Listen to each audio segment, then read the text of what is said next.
تعالوا النهاردة بقى لما أقول لكم على محشي الكرنب الفلاحي، أحلى أكلة تدفي في الشتاء بخلطة رهيبة، وسر التسوية الصح اللي تخليه يطلع مستوي زبدة ومفلفل في نفس الوقت، وإزاي تطلعوا لونه أحمر وجميل والرز ما يطلعش بره أبدا. ومعايا كرنباية كبيرة زي ما انتوا شايفين كده، بجيب سكينة صغيرة وبمشي حوالين الأطراف بتاعة الجزء اللي في النص ده، وابتدي أور كده لحد لما أشيله. أحاول إن أنا أشيل الأجزاء اللي بتخلي الورق لازق في بعضه على قد ما أقدر.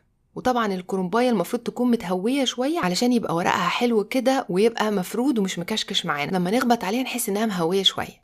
الكرنبايه بتاعتي بشيل منها الورق اللي بره، لو لونه اخضر قوي او اكيد مش هسلقه ولا حاجه بشيله واصغر حجمها كده علشان تدخل في الحله اللي عندي، على حسب بقى حجم الحله بتاعتكم. انا سلكت منها كام ورقه كده علشان بس تدخل في الحله، وكده كده الورق ده كان لونه اخضر وكان متبهدل شويه. حله بقى فيها ميه بتغلي، بنحط فيها معلقه كبيره من الملح، معلقه كبيره من الكمون، وممكن نحط معلقتين من اللبن الحليب، ده اختياري. وننزل بقى بالكرنبايه بتاعتنا، بنحطها على الناحيه اللي تحت دي الاول ونسيبها لحد لما تبتدي تغلي. ده هيخلي الجزء اللي تحت يطرى معانا، وبعد كده لما نيجي نسلك الورق يتسلك معانا بسهوله.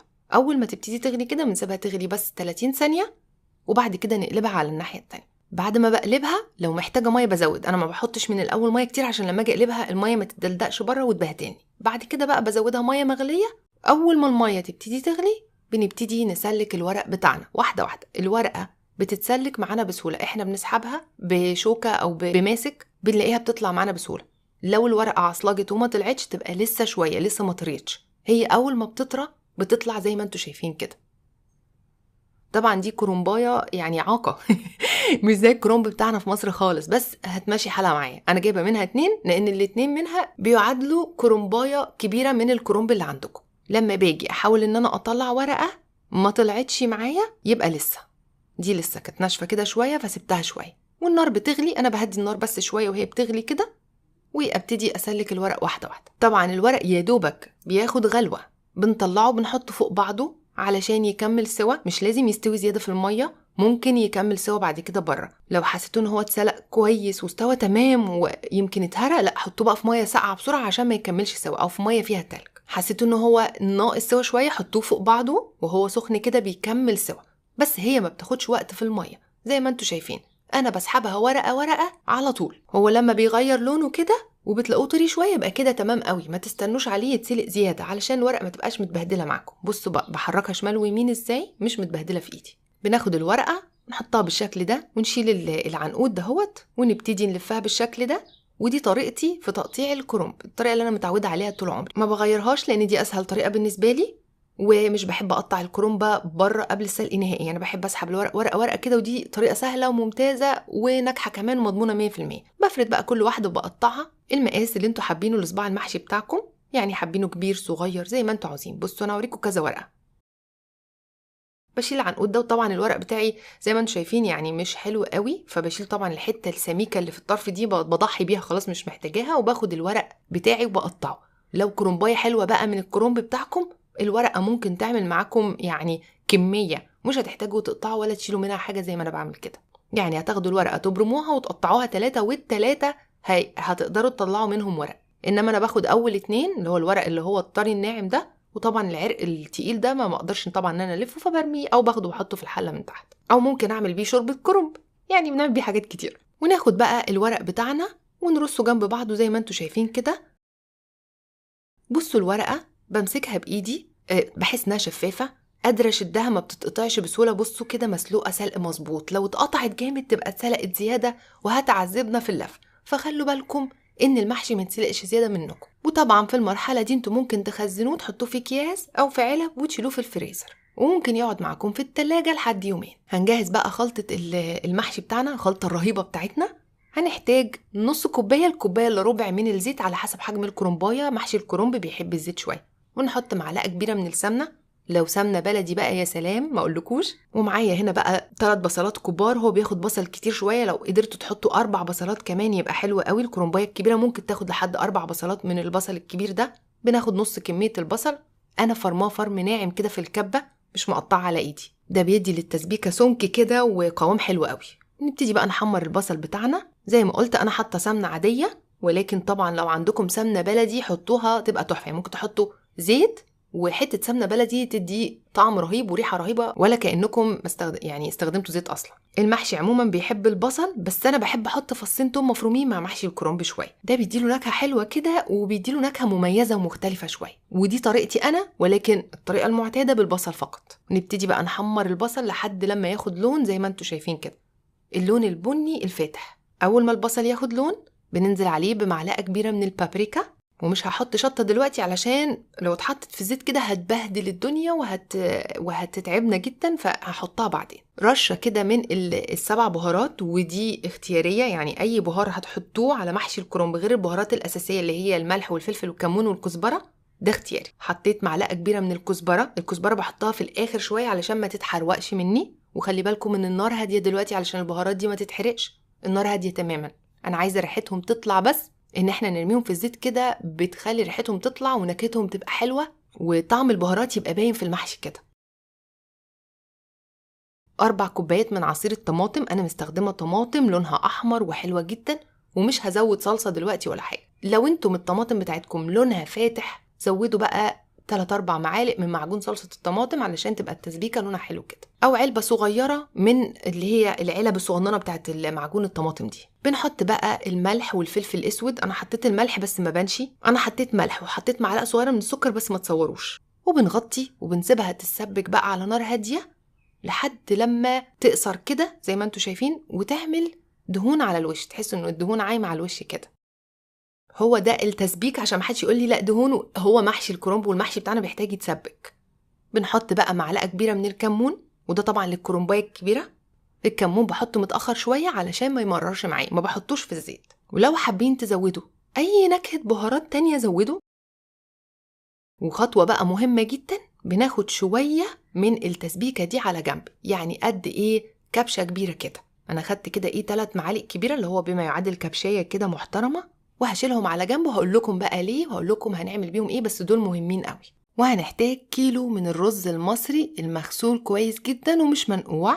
كيلو الرز بيعادل 5 كوبايات معيارية. لو عندكم شكارة رز مش عارفين تعايروا، ما عندكوش بالوزن، هاتوا الكوباية المعيارية كده وعايروا 5 كوبايات معيارية. الكرومباية الكبيرة دي هتحتاج كيلو من الرز، والمقادير اللي انا مديها لكم دي لكيلو رز ولكرومباية كبيرة. طبعا النار هادية جدا، انا بدي للرز تقليبه خفيفه كده بس مع الصلصه، والنار هاديه، مش بديله فرصه يستوي نهائيا، بس يشرب كده من الصلصه تقليبه خفيفه 30 ثانيه مش اكتر، وبطفي النار. الخطوه دي بتخليه شارب بس شويه من الصلصه واخد اللون، ما يبقاش لونه فاتح. نحطه بقى في صينيه نهويه كده ونفرطه كده عن بعض، وهو سخن لسه بنحط عليه البصل، بقيت كميه البصل بتاعنا، وبنحط بقى رشه من الفلفل الاسود. الفلفل الاسود لما بيتحط في الاخر كده بيبقى نكهته باينه قوي. زودت الملح شويه عشان الملح كان قليل. والخضره بقى بتاعتنا حزمتين بقدونس، حزمتين كزبره، حزمه شبت، الورق فقط، اهم حاجه الورق فقط، ومعلقه صغيره من نعناع مجفف.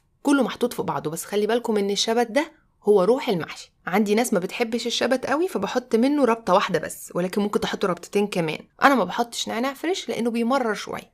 مفيش نعناع مجفف، كام ورقه كده تفركوهم او تقطعوهم وتحطوهم مع الخلطه. نيجي بقى للرص والتسويه. طبعا بناخد العناقيد اللي احنا طلعناها دي بنحطها في قعر الحله من تحت، والحله من غير ما اغسلها ولا حاجه، مطرح الرز والصلصه وكل الحاجات دي علشان تعزز اللون الاحمر. بنحط شويه عناقيد، شويه من الورق الاخضر، وانا بحط شويه من الطماطم، وده اختياري، ممكن ما تحطوش طماطم. وبنجيب الورقه بقى على كف ايدينا كده زي ما انتم شايفين، نحط فيها كميه من الرز معتدله، مش كتير قوي مش قليل قوي، ونلفها. بصوا بضغط عليها ضغطه خفيفه عشان اوزعها بس جوه، وفي نفس الوقت ما بضغطش قوي، واسيب الرز جوه ما يبقاش واصل للطرف ده وللطرف ده، علشان هو لما هيزيد هيوصل للاطراف. لو وصلته للاطراف من دلوقتي الرز يطلع بره. خدوا بالكم الرز بيزيد لما بيستوي وبيمشي من مكانه بيطلع لبره. بصوا سايباله مسافه ومهويه جوه، موزعاه كده ومهوياه جوه، ومش ضغط على الصباع قوي. انا برصهم 4-4 او 5-5، برصهم عكس بعض، يعني 4 بالطول 4 بالعرض، او 5 بالطول 5 بالعرض، والطبقه الاولانيه والطبقه الثانيه اللي فوقيها لو هما مرصوصين بالطول يبقى اللي فوقيها تبقى بالعرض، والعكس، لحد ما اخلص الحله كلها. وطبعا زي ما انتم شايفين ما برصش المحشي لحد الاخر خالص، بسيب كده قيمه رقين علشان هو هيزيد ويطلع لفوق. محشي الكرنب بيحب شوربه دسمه، شوربه لحمه، شوربه فراخ، شوربه بط، شوربه حمام. طبعا يعني البط حلو قوي والحمام حلو قوي، بس اي شوربه عندكم، حتى لو ما فيش ممكن مرقه، تدوبوا مكعبين مرقه كده وتسقوا بيه. بس بقى شوفوا الخطوة دي هي الأهم. بناخد بقى الصلصة بتاعتنا اللي احنا شلناها على جنب، التسبيكة دي زي ما هي كده بنحطها على الشوربة، وبنزود بقى عليها هنا الشطة. بنحط معلقة صغيرة مليانة كده من الشطة أو أكتر حسب رغبتكم. المعلقة الصغيرة المليانة دي بتخليه سبايسي على خفيف، ممكن تزودوا عن كده. بنحط رشة كمان من الكمون كده، رشة خفيفة كده يعني ب3 صوابع ايديا كده حطيت رشة من الكمون. ونبتدي بقى ايه نسقي المحشي بتاعنا. ما بسقيش شوربة كتير، بصوا بسقي حبة ولازم اهزه كده واوزعه كده في الحلة. شايفين بقى اللون الاحمر باين ازاي دلوقتي؟ هيطلع المحشي معاكم لونه احمر وهيطلع لونه جميل جدا. بصوا بهز كده اتاكد بس ان الشوربة نزلت، وبعدين ارجع اسقي حبة كمان كده. بصوا واحدة واحدة، ما تدلقش الشوربة كلها مرة واحدة في الحلة. انا عاوزة ان الشوربة تبقى مش مغطية المحشي، تبقى زي ما انتوا شايفين كده. بصوا هو ده، مش عايزاها تبقى زيادة علشان ما يعجنش مني، وانا بعد كده ممكن ازود زي ما انا عاوزة. بنحطه طبعا الاول على نار عالية لحد لما يبتدي يغلي. انا رصاه كويس فمش محتاجة ان احط فوقيه طبق علشان ما يتحركش من مكانه، لكن ممكن تحطوا طبق لو انتوا مش رصينه قوي، يعني حاسين فيه فراغات او فيه فواصل، فخلاص بغطيه لحد لما يشرب الشوربة بتاعته. واول ما يشرب الشوربة بنهدي النار وبنحط بقى كم مكعب زبدة كده، او لو عندكم بقى زبدة فلاحي ولا سمنة فلاحي ما اقولكوش بقى. دي بقى الحتة دي بتنقل المحشي في حتة تانية خالص. بنغطي ونسيبه بقى مع الزبدة بقى كده على نار هادية يستوي بمزاج. طول ما هو بيبقبق كده شوية في سوائل جوه لسه، مش محتاجة أزود تاني. لقيتوه نشف والبخار قل، بتزودوا كبشة كبشة بالراحة كده وترجعوا تغطوا لحد لما يستوي تمام. يستوي على البخار على نار هادية وياخد وقته بالراحة خالص. ما تستعجلوش عليه علشان ما يلسعش، ولا تدلقوا شوربة كتير علشان ما يعجنش. وطبعا لازم نهزه كده بقى. وبصوا ما تقولوليش لا رص ولا بتنجان، محشي الكرنب بيدلق كده على طول في الصينية، مش هنلعب في الثوابت. ده لازم نهزه كده يفرفر كده من بعضه وندلقه بقى زي ما انتم شايفين. بصوا اللون الأحمر، شايفين اللون الأحمر واصل لتحت ازاي؟ مهما سبكتوا الصلصة مش هياخد اللون ده إلا إذا عملتوا التركاية اللي أنا قلت لكم عليها، دي اللي بتديله بقى اللون الأحمر الجميل ده. وطبعا تتحكموا في درجة اللون من حجم، يعني من كمية الصلصة اللي هتحطوها على الشوربة. شوفوا بقى المحشية عاملة ازاي. ملاحظين ان الرز مش طالع بره، مفيش ولا رزاية طلعت بره خالص من وهو اصلا في الحلة، مفيش رز طلع بره، وانا بدلقه مفيش رز نازل معاه. بصوا شوفوا مفلفل بقى كمان من جوه ازاي، تسوية ممتازة. المحشية كده شكلها محترم وابن ناس، باينة قوي انها مستوية على الاخر وزبدة، وفي نفس الوقت الرز مفلفل، ما طلعتش الرز بتاعها بره وبهدلت الحلة. مفيش سر يعني رهيب، هو بس نحط رز ما نوصلوش الاخر زي ما طول عمرنا متعودين. يعني ما تملوش المحشي قوي، سيبوا للرز مسافة، القواعد العادية بتاعتنا بس فكرتكم بيها مش اكتر. هنا بقى رصيت حبة بس كده عشان التصوير، حطيتهم فوق بعض مع ان انا مش مقتنعة بس قلت يلا طبق كده نرصه فوق بعضه وخلاص. ما اقولكوش كان طعمه عامل ازاي بقى، يجنن. وبس كده، اتمنى ان الفيديو يكون عجبكم. ما تنسوش تجربوا الوصفه وتقولي رايكم فيها، ونزلوا تطبيقاتكم على الجروب بتاعي على الفيسبوك، واشوفكم ان شاء الله المره الجايه في فيديو جديد.